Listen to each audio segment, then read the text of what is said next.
merhaba. Bugün sizlerle hem lezzetli bir o kadar da yapılması çok kolay olan yumuşak yoğurtlu kek yapacağım.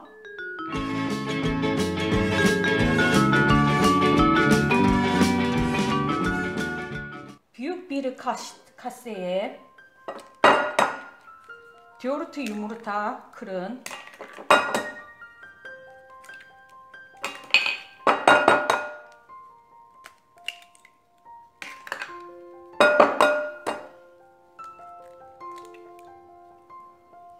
İçine bir bardak şeker, yaklaşık 150 ml şeker ekleyin.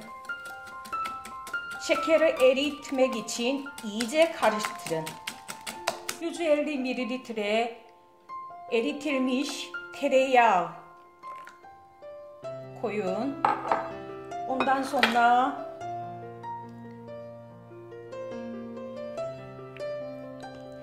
mililitre yoğurt ekleyin. Sonra iyice karıştırın. Biraz tuz ekleyeceğim.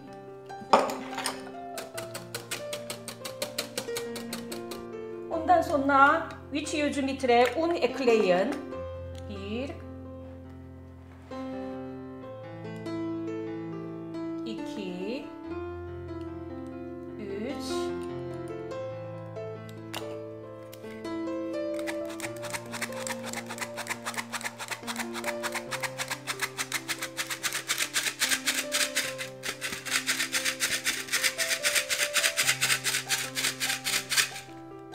1 çay kaşığı kabartma tozu ekleyin. Ondan sonra şekeri, vanilini, toz,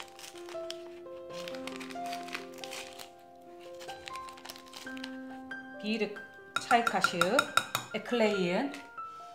Tekrar iyice karıştırın.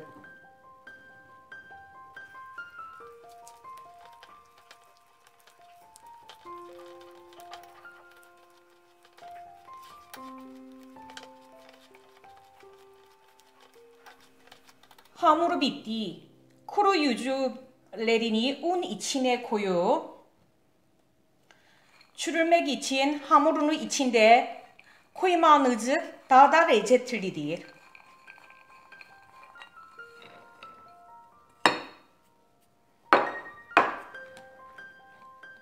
Karıştırıyoruz. Ekmek kutusunu yarayın.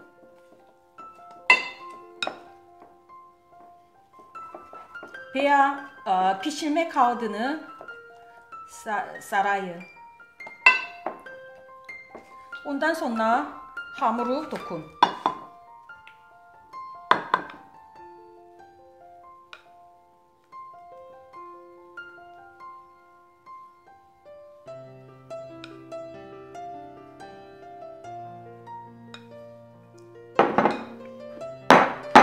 Ekmeği tamamlamak için 108 derece fırında 50 dakika ile 1 saat arası pişirin.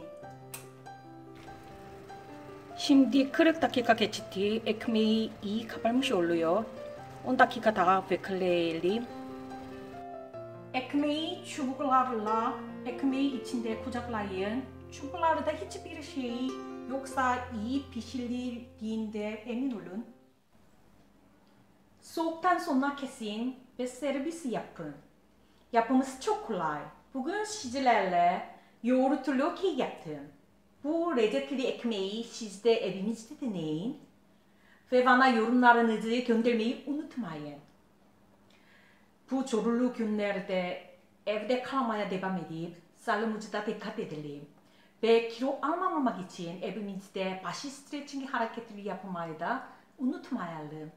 Hepinize sağlıklı günler diliyorum. Kanalıma abone olmadıysanız abone olmayı ve yemeklerimden haberdar olmak için lambayı aktifleştirmeyi unutmayın. Haftaya görüşmek üzere. Evde kalın, sağlıcakla kalın, hoşça kalın. 안녕, 바이바이.